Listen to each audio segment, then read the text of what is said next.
बहुत देर हो गई है आपको बैठे हुए। एक बार जरा जोर से जयकार लगा देंगे, भारत माता की। देखिए, बैठ करके सुनना ये बड़ा कठिन काम है, लेकिन मुझे भी आदेश हुआ है अपनी बात रखने का, तो मैं भी प्रयास करूंगा अपनी बात रखने का। मंच पर उपस्थित अध्यापक परिषद दिल्ली के अधिकारीगण और सभी ज्येष्ठ और श्रेष्ठ बंधु भगिनी, मनु, प्रहलाद और ध्रुव की संतान, प्यारी प्यारी बच्चों, वास्तव में तो ये कर्तव्य बोध दिवस मुझे देखकर खुशी हुई है कि यहाँ पर पेरेंट्स भी हैं। केवल कर्तव्य समाज या देश के प्रति वो अध्यापक का ही नहीं है, हम सबका कर्तव्य है। और कर्तव्य क्या है, मानो या न मानो ये हकीकत है, खुशी इंसान की जरूरत है। और खुशी मिलती है कर्म करने से, परहित करने से। परहित सरिस धर्म नहीं भाई। परहित करने से, जो कर्म करते हैं आप, वो परहित के लिए करेंगे तो निश्चित रूप से वो आपका कर्तव्य बन जाएगा। लेकिन आज समाज क्या कर रहा है? मुझे एक इंग्लिश के कवि की कुछ लाइनें याद आ जाती हैं। The world is too much with us late and soon, getting and spending we lay waste our powers, little we see in nature that is ours. संसार तो आज हमारे साथ है, कल नहीं रहेगा। पूरी दुनिया कर क्या रही है? Getting and spending we lay waste our powers. कमाना और खर्च करना, कमाना खर्च करना, ये सारी दुनिया कर रही है। Little we see in nature that is ours. अगर हम प्रकृति को देखें, प्रकृति को निहारें, तो निश्चित रूप से हम अपने कर्तव्य की तरफ बढ़ेंगे। प्रकृति के सीखना, प्रकृति से सीखना, ये मानव का कर्तव्य है, हर प्राणी का कर्तव्य है। प्रकृति की जितनी चीजें हैं उससे सीख लेना, चाहे हम अध्यापक हैं, चाहे बच्चे हैं, चाहे माता पिता हैं, वो कर्तव्य का ध्यान दिलाता है। जब हम कर्तव्य की बात करते हैं, कर्तव्य बोध की बात करते हैं, तो 50% तो काम अपने आप ही हो जाता है। प्रकृति की सारी चीजें अपना कर्तव्य कर रही हैं, कर्म कर रही हैं। पानी का मूल स्रोत समुद्र है। सारी दुनिया की नदियां समुद्र की तरफ बहती हैं। केवल बहती नहीं है, वो जहां से निकलती हैं वहां उस क्षेत्र को हरा भरा बनाते हुए, सिंचाई करते हुए, अन्न उगाते हुए, समाज की आवश्यकताओं को पूर्ति करते हुए और अपने मूल स्रोत में मिल जाती हैं, क्योंकि वो पहचानते मूल स्रोत क्या है। और कर्म करते हुए, कर्तव्य करते हुए, तो हम सब मानवों का मूल स्रोत क्या है? परमात्मा। लेकिन हमको जो दायित्व मिला है, हमको जब कर्म मिला है, उस कर्म को करते हुए अगर हम मोक्ष की प्राप्ति कर लेते हैं, वो हमारा सच्चा कर्म है, कर्तव्य है। और कर्म की पहचान, कर्तव्य की पहचान, रे मानव, दूसरों के दुख दर्द में आंसू बहाना सीख ले, अपने दुख में मुस्कुराना सीख ले। जो खिलाने में मजा है वो खाने में नहीं। जिंदगी में तू किसी के काम आना सीख ले। अगर ये हमने सीख लिया तो हमारा कर्तव्य पूरा हो जाता है। अब जो बात आती है श्रद्धा की, वो श्रद्धा बच्चों के लिए भी होनी चाहिए, अध्यापकों के लिए भी होनी चाहिए, जो समाज के और दूसरे पेरेंट्स हैं और दूसरे कार्य में लगे हुए मानव हैं, उन सब में होना चाहिए। कहा जाता है श्रद्धावान लभते ज्ञानम। ज्ञान का लाभ केवल और केवल श्रद्धावान को होता है। लेकिन उसमें जब गुरु की बात आती है, गुरु कृपा ही केवलम शिष्यस्य परम मंगलम। माता पिता केवल मंगल कर सकते हैं। अगर परम मंगल करने की ताकत है तो वो केवल गुरु में है, क्योंकि वो अपना कर्तव्य करता है, कर्म करता है। लेकिन कर्म करने के लिए बहुत कुछ सहन करना पड़ता है, सहनशीलता होनी चाहिए। हम सब साथियों में, बच्चों में, पेरेंट्स में, अध्यापकों में सहनशीलता कर्म के प्रति कैसे? कि एक व्यक्ति एक स्वामी जी के पास गया कि मैं मोक्ष प्राप्त करना चाहता हूँ, क्योंकि जीवन का उद्देश्य, जीवन का कर्तव्य, जीवन का लक्ष्य जो है वो मोक्ष प्राप्ति है। वो कैसे मिल सकता है? तो उसने कहा कल स्नान करके आना सुबह, मैं आपको बताऊंगा। तो सुबह स्नान करके पहुंचा, स्वामी जी बताइए। कि आप जाइए शमशान भूमि में, आप में बहुत सारी कुरीतियाँ हैं, बहुत सारी गाली देते हैं, गंदे शब्द यूज़ करते हैं। आज शमशान में जाकर के जितने गंदे शब्द हैं, जितने आप गंदा बोल सकते हो, वो सारा शमशान में बोलना, और जब तक बोलना जब तक मुंह का थूक सूख ना जाए। वो गया और खूब बोला, अब शब्द जितने भी बोले जा सकते थे आ गया। स्वामी जी बताइए, जो वो आपने कहा हो मैंने किया, कल आना। वो स्नान करके फिर पहुंचा। उसने कहा कि आज इकट्ठा करके और जितने भी आपके अच्छा शब्दकोश है, अच्छे अच्छे शब्द हैं, वो शमशान में जाकर के बोलना। वो गया और उसने अच्छे अच्छे शब्द बोले। जब तक थका नहीं तब तक बोलता रहा। आ गया तीसरे दिन बुलाया कि स्वामी जी अब तो मैं दोनों काम कर दिया, बताइए। बोला पहले दिन आपने बड़ी गंदी बातें की, गंदे शब्द जो आपके अंदर थे वो खूब निकाले, वहाँ से कोई आवाज़ आई कि नहीं? दूसरे दिन आपने बड़े अच्छे अच्छे शब्द बोले, कोई आवाज़ आई कि नहीं? अगर आपको मोक्ष की प्राप्ति करनी है, समाज आपको सब कुछ कहेगा, अच्छे कर्म करते हुए भी आपको गाली मिलेंगी।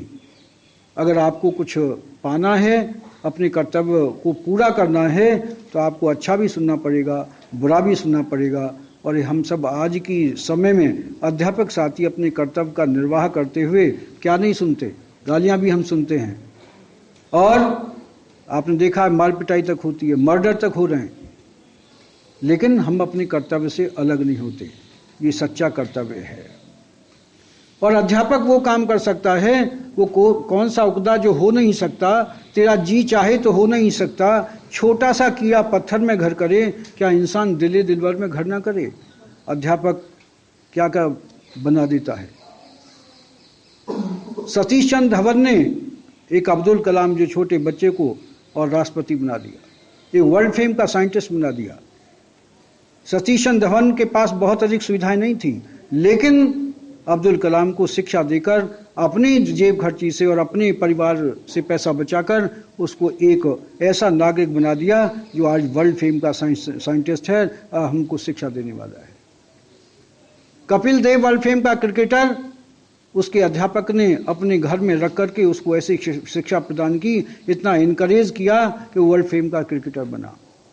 भीमराव अंबेडकर के पास कुछ नहीं था, उसके अध्यापक ने उसको बहुत कुछ दे करके, अपना सर्वस्व दे करके, और उसको एक संविधान निर्माता बना दिया। ये सब अध्यापक ने किया। अब जब कर्तव्य की बात आती है, हम प्राचीन समय से ही अगर देखें तो भगवान राम के जीवन से आप ले सकते हैं। भाई के प्रति क्या कर्तव्य है, पति के प्रति क्या कर्तव्य है, पति का पत्नी के क्या प्रति कर्तव्य है। जब भगवान राम वनवास को जा रहे हैं तो पत्नी सब सुख सुविधा छोड़ करके उनके साथ तैयार हो जाती है चलने के लिए। उसको सुख सुविधा नहीं चाहिए, राजमहल में रहती, लेकिन पत्नी का धर्म निभाने के लिए पति के साथ गई। ये उसका पत्नी कर्तव्य था।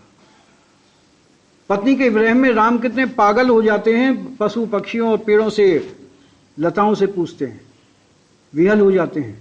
ये पति का कर्तव्य है पत्नी के साथ। भाई के प्रति और भाई का दूसरे भाई के प्रति क्या कर्तव्य है, ये हम भगवान राम के उससे सीख सकते हैं। समरसता का उदाहरण वहाँ से हम देख सकते हैं। उन्होंने किस प्रकार से समरसता का काम किया। जो भील जाति थी या दूसरे और आदिवासी लोग थे, उनको इकट्ठा किया, इकट्ठा करके और तैयार किया। उनमें समरस हुए। वो तो राजा थे, राजकुमार थे, उनको क्या आवश्यकता थी, लेकिन उनका कर्तव्य था कि ऐसे लोगों को भी साथ लेकर के बुराई को समाप्त करना। ये कर्तव्य की तरफ ले जाता है। अब बात आती है कि अध्यापक इंजीनियर बनाता है, डॉक्टर बनाता है, विभिन्न प्रकार के कार्य करने वाले जो समाज में, वो सब अध्यापक के द्वारा तैयार होते हैं। लेकिन अगर डॉक्टर गलती कर देता है तो गलती कब्र में दफन हो जाती, दब जाती है। इंजीनियर गलती कर देता है तो गलती मान लेता है तो दब जाती है। अगर अध्यापक गलती कर देता है तो मानवता नष्ट हो जाती है, बच्चे का जीवन बर्बाद हो जाता है। तो अध्यापक को बड़ा संभल करके अपने चरित्र निर्माण का कार्य है, व्यक्ति निर्माण का कार्य है, स्वयं भी और बच्चों को भी। पीछे त्यागराज स्टेडियम में प्रिंसिपल्स की, दिल्ली के सभी प्रिंसिपल्स की मीटिंग थी। उसमें IAS हैं श्रीमती तेवतिया, उनके हस्बैंड की डेथ हो गई थी खनन में, खनन माफिया ने उनको मार दिया था। तो SSA की वो डायरेक्टर हैं सर्व शिक्षा अभियान की। मॉरल वैल्यूज़ पर वो बोल रही थी, वो चांस की बात थी, मेरा नंबर आ गया, मेरी एक स्लिप आ गई, मुझे बोलने के लिए कहा गया कि शर्मा जी आप मॉरल वैल्यूज़ पर कुछ बोलिए। तो मैंने कहा भारतीय संस्कृति इतनी महान है कि उसने पूरे विश्व में अपना संस्कृति का डंका बजाया है और वो अध्यापक के द्वारा किया गया है। गामा पहलवान का नाम आपने सुना होगा, दारा सिंह हुए हैं, उनसे पहले गामा पहलवान थे। असली नाम था उनका गुलाम नबी आज़ाद। उसकी क्या शिफ्ट थी कि किसी भी प्रकार का किसी भी देश का पहलवान सामने आ जाए तो वो 2 मिनट नहीं लगाता था उसको चित करने में। पत्रकारों ने उसको घेर लिया और कहा गामा जी आप से कुछ पूछना चाहते हैं, बताइए, पूछिए। कि आप 2 मिनट में चित करते हैं, आपसे के सामने कितना ही तगड़ा पहलवान आ जाए, किसी देश का आ जाए, आप तो छोटे कद के हैं, और ऐसा कौन सा आपके पास में हुनर है, ताकत है जो 2 मिनट में चित कर देते हैं। सुनने और समझने लायक बात है, जो आज दुनिया भर के ये बलात्कार और परेशानियां खड़ी हो रही हैं, अगर उससे हम सीखें। उसने क्या कहा? उसने कहा कि जो छोटी बच्ची है उसको बेटी माना, जो बराबर की है उसको बहन माना, जो अपने से बड़ी है उसको माता का दर्जा दिया। पूरा जीवन संयमित जीवन जिया है मैंने, ब्रह्मचारी जीवन जिया है। भगवान कृष्ण की पूजा करता हूं जिसने छठे दिन अगासुर, बकासुर और पूतना को मौत के घाट उतार दिया, और जब अखाड़े में उतरता हूं तो उसका नाम लेकर उससे हाथ मिलाकर के अखाड़े में उतरता हूं और मुझे 2 मिनट लगती चित करने में उसको। ये सारे मतलब देखिए पूरे विश्व में जो ये चल रहा है, अगर हम सब ये अपना लें, ये कौन बताएगा? ये माता पिता भी बताएंगे, अध्यापक भी बताएंगे। जैसे मैंने शुरू में कहा, ये अध्यापक का ही कर्तव्य नहीं है, ये हम सब का कर्तव्य है। आवश्यकता कहाँ है काम करने की, ये आप भी जानते हैं, और अध्यापक उसका संकेत करता है, क्योंकि उसका कर्तव्य है, उसका कर्म है। हम रोजाना मंदिर जाते हैं, वहाँ दीपक जलाते हैं, पूजा करते हैं। मंदिर में तो सब दीपक जलाते हैं, लेकिन एक व्यक्ति रोजाना वो मंदिर में दीपक नहीं जलाता था। वो एक ऐसी जगह जाता था जहां अंधेरी गली थी, बड़े बूढ़े वहां से निकलते थे और वो गिर जाते थे ठोकर खा करके। वो गली के अंधेरे कोने पर एक दीपक जला करके आता था, तो बड़े बूढ़े हृदय से उसको आशीर्वाद देते थे। ये है हमारा काम, ये हमारा कर्तव्य। सहनशीलता, त्याग, समर्पण। और जैसे मैंने कहा कि अध्यापक ने अपना कर्तव्य करके डॉक्टर बना दिया, लेकिन कहीं कमी रह गई होगी। एक बार डॉक्टर्स का एक कार्यक्रम था, उनको डिग्री डिस्ट्रीब्यूट की जानी थी। सारे MBBS डॉक्टर्स थे। तो जो अध्यापक, जो प्रोफेसर उनको संबोधित करने के लिए आया, उसने कहा कि आज आपको डिग्री मिलने वाली है। आपका कर्तव्य क्या है, आपके जीवन का लक्ष्य क्या है? तो डॉक्टर्स आपस में कहने लगे, ये तो कोई पागल आ गया, आज हमको डिग्री मिल जाएगी और अपना क्लिनिक खोलेंगे, हॉस्पिटल खोलेंगे, 20 बच्चे होंगे, कार होगी, कोठी होगी, ऐश मारेंगे। उसने द्वारा पूछा आपके जीवन का उद्देश्य क्या है? तो और एक डॉक्टर ने खड़े होकर कहा कि साहब आज डिग्री मिल जाएगी और हम अपना क्लिनिक खोलेंगे, हॉस्पिटल बनाएंगे, पैसे कमाएंगे, 20 बच्चे होंगे, कार कोठी होगी, एंजॉय करेंगे। प्रोफेसर ने पूछा कि कितने साल लग गए आपको ये सब काम करने में? तो 26-27 साल लग जाते हैं सब करने में। तो उसने कहा प्रोफेसर ने कि जो काम 27 साल में आपने किया है वो कुत्ते का पिल्ला 7 दिन में कर लेता है। अब डॉक्टर्स की तो पैरों की नीचे की जमीन निकल गई कि वो कैसे? कि आप जैसा बाबूजी कोई दूध लेने जाता है, सुबह कुत्ते का पिल्ला पैरों में चिपट जाता है और आप उसे घर ले आते हैं, अपनी कोठी में ले आते हैं। कोठी मिल गई। नौकर से कहा ये गंदा हो रहा है, इसको नहला देना, नौकर मिल गई। धर्मपत्नी से कहा कि शाम को घूमने चलेंगे, कार में बैठा लेना, कार मिल गई। तो आपने कौन सा बड़ा कर्म कर लिया? आपका कर्म क्या है, आपका कर्तव्य क्या है कि यहां से ये सब कुछ लिया, आपने सीखा, इसका ऐसे समाज में जहां आवश्यकता है, जिनके पास पैसा नहीं है, जो बीमारी से तड़फ रहे हैं, वहाँ कुछ समय जाकर के लगाना, ये आपका कर्तव्य होगा, ये आपका कर्म होगा। तो अध्यापक में सारे गुण होने चाहिए, ये बात ठीक है। और हम कर्तव्य सब जानते हैं, रोजाना प्रार्थना करते हैं, इतनी शक्ति हमें देना दाता, और हम कर्तव्य मार्ग पर डटे रहें। कर्तव्य सब जानते हैं, बच्चे भी जानते हैं, लेकिन आज की स्थिति क्या हो गई है, मैं बच्चों से भी कहना चाहता हूँ। भगवान राम के जमाने में दंडवत प्रणाम होता था, लेट कर प्रणाम होता था, और कहा जाता था प्रातःकाल उठकर रघुनाथा, मात पिता गुरु नावई माथा। दंडवत प्रणाम करते थे माता और पिता गुरु को। चलो अब जमाना बदल गया, कपड़े गंदे हो जाएंगे, पैर दोनों छू लो तो भी आशीर्वाद मिल जाता है, सर्कल बन जाता है, बड़ों का आशीर्वाद मिल जाता है।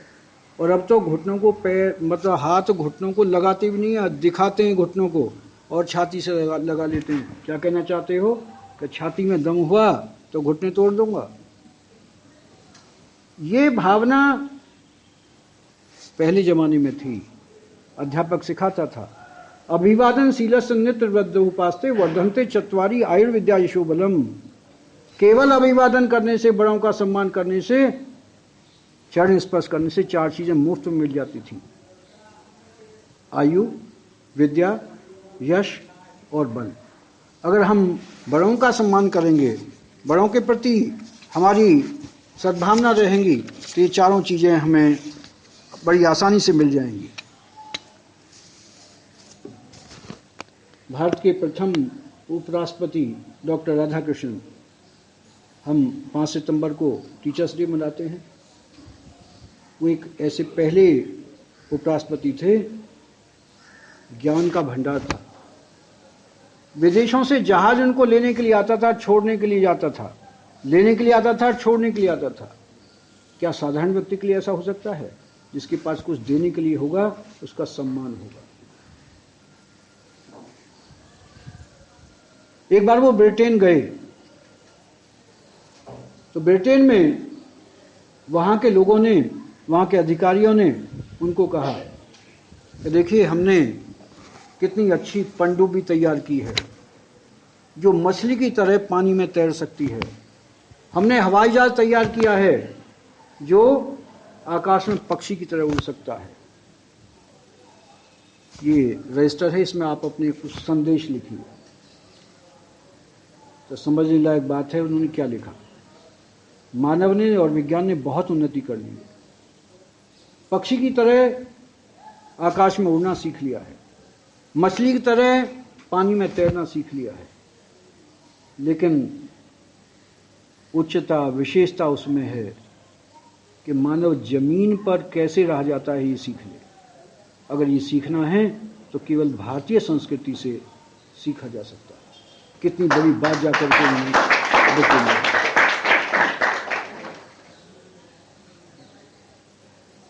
ये अध्यापक ने समाज को दिया। अंत में, क्योंकि समय भी कम है, और हालांकि मैं बताना तो बहुत कुछ चाहता था, लेकिन समय को ध्यान में रखते हुए मैं अपनी बात को संक्षेप में कहना चाहूँगा। जो समाज को देता है, अध्यापक का सम्मान क्यों था? क्योंकि वो समाज को देता है, देने की प्रक्रिया है, प्रकृति की देने की प्रक्रिया है, इसलिए सम्मान होता है। आप घर में हवन करते हैं, उसी लकड़ी का प्रयोग आप चूल्हे में करते हैं, लकड़ी जल जाती है, घर का परिवार का खाना बन जाता है, और वो राख बन जाती है, और राख को कूड़े में फेंक दिया जाता है। वही लकड़ी हवन में लगती है, उसको लकड़ी नहीं बोलते, संविधा बोलते हैं। और जब मंत्रों के द्वारा उच्चारण होकर के और वो आहुति दी जाती है, फिर वो भभूत बन जाती है, और उसको मस्तक पर लगाते हैं, और कहाँ प्रवाहित करते हैं? गंगा में प्रवाहित करते हैं। लकड़ी वही है। उस लकड़ी ने केवल परिवार का काम किया, लेकिन हवन में जलने वाली लकड़ी ने पूरे वातावरण को शुद्ध किया, मन को शांति दी। इसलिए उसको मस्तक पर लगाते हैं और प्रवाहित भी करते हैं गंगा में, पवित्र जल में। इसी प्रकार से अध्यापक का सम्मान प्राचीन समय में इसीलिए था, आज भी है उन अध्यापकों का जो अपने कर्तव्य पर जमे हुए हैं, अपने कर्तव्य को कर रहे हैं। बहुत सारी बातें ऐसी हैं कि जिनको हम ध्यान रखते हैं कि ये नहीं हुआ, वो नहीं हुआ। तो किसी विद्वान ने कहा है, बीत गई सो बीत गई, तकदीर का शिकवा कौन करे, जो तीर कमान से निकल गई उस तीर का पीछा कौन करे। भूल जाओ सबको जो होता था, अब अपने आप को बनाना है। और हम समाज के सामने तभी खड़े हो सकते हैं जब हमें समय का समर्पण, धन का समर्पण, वाणी का समर्पण, ये सब करना पड़ेगा। आज किसी व्यक्ति से कहो कि भाई समय है कि नहीं है, अभी मुझे नहीं करना चाहिए। भाटी जी ने सारा भाषण अध्यापकों को ही दे दिया। हम सबका कर्तव्य है, वो राजनीतिक लोगों का भी कर्तव्य है, पेरेंट्स का भी कर्तव्य है। किसी पूछा समय है कि नहीं है, कि पैसे हैं कि नहीं है, और क्या है, टेंशन है, वो ले लो। ये सब अध्यापक सिखाता है। और आज की जो स्थिति है वो इस प्रकार की है, पेरेंट्स की भी स्थिति कि बच्चे उनका सम्मान नहीं करते। और एक गांव के प्रधान थे, उनका परिवार था, उन्होंने क्या काम किया, एक सज्जन पुरुष मिलने गए उनसे, तो वो ले गए, एक चबूतरा बना हुआ था, वहां पर एक मूर्ति बनी हुई थी और मूर्ति को लपेटा हुआ था कपड़े से। प्रधान जी से उस सज्जन पुरुष ने पूछा कि ये क्या है, कि साहब ये मेरी मूर्ति है। कि क्यों, आपने अपनी मूर्ति क्यों बना दी? मेरे पास बहुत पैसा है, ये बच्चे मेरा दूसरे सम्मान नहीं करते, मैंने अपनी मूर्ति पहले ही बनवा दी है ताकि कम से कम मेरे मरने के बाद लगा देंगे। ये स्थिति आ गई। तो मैं संकेत देना चाहता हूं, कहीं ना कहीं समाज में, चाहे हम अध्यापक हैं या पेरेंट्स हैं, वो कमी है। उस कमी को दूर करने के लिए हम सबको आगे आना पड़ेगा और बच्चा अच्छा एकेडमिक बने, बुद्धि विकसित हो। और ये कहाँ पर बच्चे को भेजा जाए, ये हमारा अध्यापक का कर्तव्य है। अगर हम सब इन बातों की तरफ ध्यान देंगे तो निश्चित रूप से ये कर्तव्य बोध दिवस मनाना सफल हो जाएगा। और अंत में आप सब जो मंच पर बैठे हुए हैं, सामने बैठे हुए हैं, ये सब एक तरीके से देशभक्त हैं, क्योंकि आप ये सारी बातें सुन रहे हैं, समझ रहे हैं, इनको अपने जीवन में लागू भी करेंगे। तो जो बच्चे और व्यक्ति अपना समय देते हैं देश और समाज के प्रति, उनके बारे में भगवान शिव ने माता पार्वती से कहा, धन्या माता पिता धन्यो, गोत्रम धन्यो कुलोद्भव, धन्या च वसुधा देवी, यत्र शाद गुरु भक्ता। जो देश और समाज की सेवा करता है, गुरु की सेवा करता है, उसकी माता धन्य है, पिता धन्य है, कुल गोत्र धन्य है, जिस कुल में जन्म लेता वो धन्य है, और जिस पृथ्वी पर जहाँ जिस स्थान पर रहते हैं वो धन्य है। अंत में कर्तव्य बोध दिवस पर आप सबको, जो प्राचीन वैद्य हैं धन्वंतरी जी, उनके शब्दों में आपको शुभकामना देते हुए कि आप और आपका परिवार स्वस्थ रहे, इसी प्रकार के और कर्तव्य बोध दिवस आप सब मनाते रहें, समाज में कार्य करते रहें। उन्होंने कहा, ओम अच्युतानंत गोविंदम नमोच्चारण भेजात नश्यंति सकलारुगा सत्यम सत्यम वदाम्यहम्। जो अच्युत है हमसे अलग नहीं हो सकता, सर्वव्यापक है, सबका पालन पोषण करने वाला है। ऐसे परमपिता परमात्मा से प्रार्थना कि आप और आपका परिवार स्वस्थ रहे और इसी प्रकार देश और राष्ट्र को ऊंचा करने में आप रात दिन लगे रहें। मैं इन्हीं शब्दों के साथ अपनी वाणी को विराम देता हूँ। भारत माता की जय।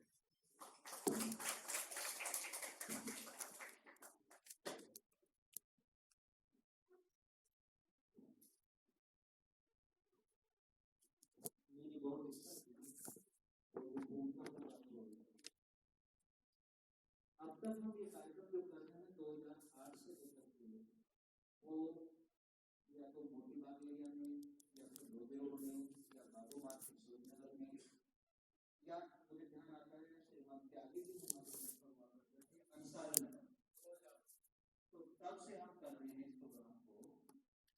प्रोग्राम तो अपना अध्यापक परिषद में बहुत पहले से चल रहा था, लेकिन अपने एनडीएमसी निकाय में हमने तब से शुरू किया। और ये हमारा सौभाग्य कि हम इस कार्यक्रम को गोल मार्केट में लेके आए। अब इच्छा के अनुसार परमात्मा ने इसको बहुत रूप दे दिया। मैं बहुत आश्वस्त हूँ कि मेरे हमारे बच्चे कोई बैठे पेरेंट्स ने बढ़ चढ़ के हिस्सा लिया, ये ध्यान देखिए। अभिभावक भी आए, शिक्षक गण भी मौजूद थे और प्रिंसिपल सर की अनुमति के अनुरूप ये सारा कार्यक्रम हुआ। बच्चे बैठे हैं तो मेरा मन कर रहा है कि बच्चे इस कार्यक्रम में जो उन्होंने सुना है अपने विचार, अपने अनुभव, अपनी अनुभूति हमारे बीच में रखे। तो विकास को मैं आमंत्रित करता हूँ, वो कुछ बताए उसने क्या सुना, क्या समझा, संक्षिप्त। हमारे अपने शिष्य के भविष्य को बनाता है। अगर डॉक्टर से गलती जाए, इंजीनियर से गलती जाए तो उसकी गलती क्षमा की जा सकती है। अगर शिक्षक से गलती हो जाए तो वो उससे पूरा भविष्य खराब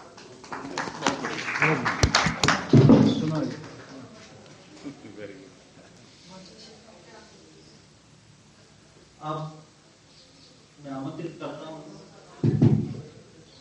अपने बीच में एसएमसी से हमारे वकील साहब शर्मा जी हैं, वो अपने विचार रखें इस अवसर पर।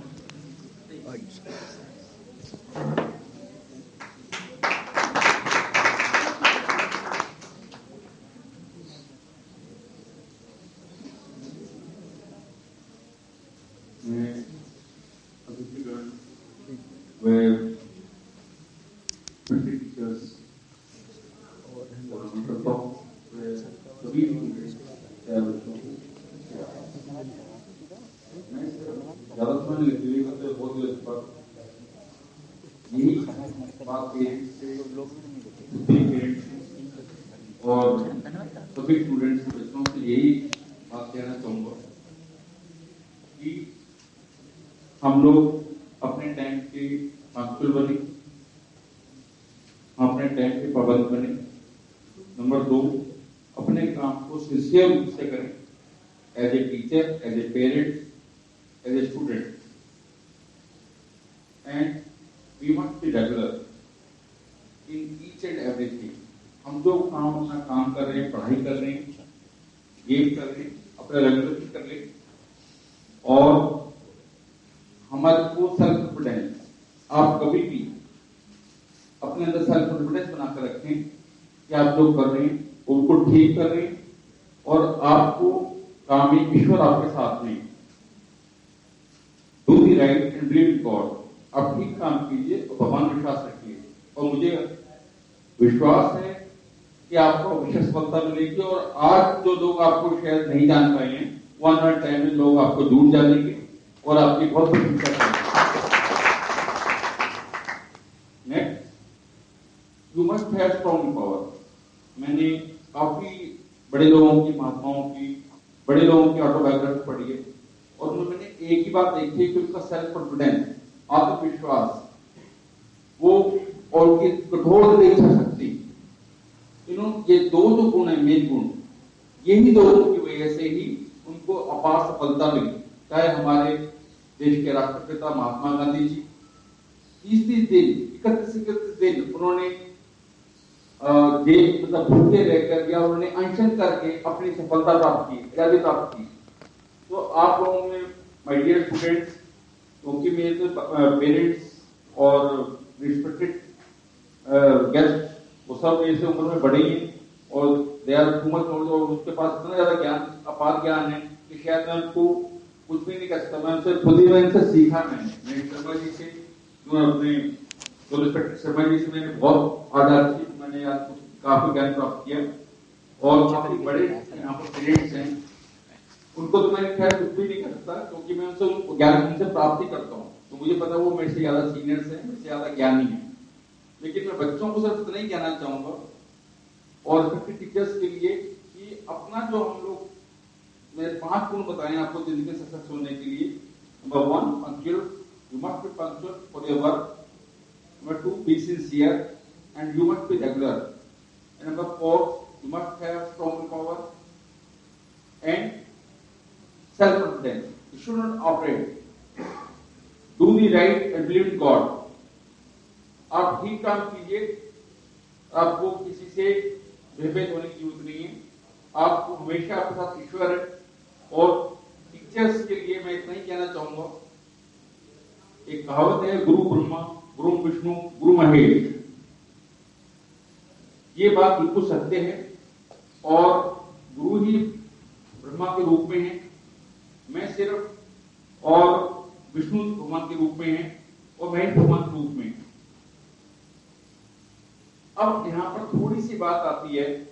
थोड़ा सा जांच लेते हुए सिर्फ इतना बात करूं कि असली प्रॉब्लम कहाँ है। एज ए पेरेंट्स, मैं भी पेरेंट्स हूं, मेरे भी बच्चे हैं और पढ़ रहे हैं। सिर्फ असली प्रॉब्लम आ रही है आपके खाने के अंदर जो कुछ लोग, किसान लोग जो जहर मिला रहे हैं, जो ज्यादा यूरिया डाल रहे हैं, बेचने के लिए अलग से अनाज उगाते हैं और अपना खाने के अनाज अलग से उगाते हैं, due to get the maximum profit in grain. So our children are going to be weak. वो काफी वीक हो रहे हैं बच्चे, इसीलिए मिलावट करके जहर बोल रहे हैं, दूध नकली बना रहे हैं, हर चीज, पानी नकली बना रहे हैं। इस वजह से ये हमारा समाज और हमारे बच्चे भविष्य खत्म हो रहा है। मैं इस मंच के माध्यम से मैं उन लोगों को बताना चाहूंगा, जो आप लोग दूसरों के साथ करते हैं वही आपके बच्चे भी आगे वही भुगत रहे हैं। सबसे बड़ी समस्या आज, मैं एज एडवोकेट हूं, वकालत भी करता हूं, लेकिन मैं इसी वजह से यही मैंने महसूस किया है कि जब पहले किसान खाना मतलब अनाज उगाता था तो उस टाइम उसके मन में यह था, उसको पिता बोलते थे कि वो पिता है और वो सबका अनाज का भरण पोषण कर रहा है, उसको पिता का दर्जा दिया जाता था। लेकिन अब वो लालची हो गए हैं, अब वो ये सोचते हैं कि सिर्फ हम अपना पैसा कमाएं और लोगों के लोग अगर मर रहे हैं तो मरने दीजिए। आप इंजेक्शन, अनाजों में इंजेक्शन लगा रहे हैं, दवाइयों, मतलब हर चीज के अंदर एडल्ट्रेशन है, मिलावट है। इसी वजह से हमारा समाज काफी वीक हो गया है। लेकिन ये मैं अपने सभी गुरुजनों से रिक्वेस्ट